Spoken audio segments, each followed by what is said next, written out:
Hey everyone, welcome back to another quick and interesting tutorial where in this quick tutorial I'm going to show you how you can generate a hex code of any color in the VS Code. You don't need to find the hex code for any color over some other platform or use any third-party application. You can do it itself in your VS Code application.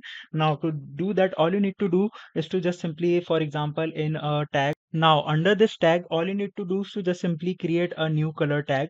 You can do a background color or anything else. Once you do that, you can find the list of the hex code or some other. If you don't find it, just simply select any one of them. For example, I'm not saying this is the color that you want. For example, if I select this one now here, once I do that, you're gonna see this small box which contain the color, exact color of refer to this particular hex code. Now just simply tap over there, and once you do that, from here window you can select any of the color. You can select any of the color format you want, and you can see automatically the hex code for the same has been generated by VS Code. So by this method you can easily generate the hex code for any color on VS Code. Alright, so that's it for this video. I hope this video will be very helpful for you. Make sure to hit the like button and subscribe button for more such informative and quick tutorials. See you in the next one. Take care.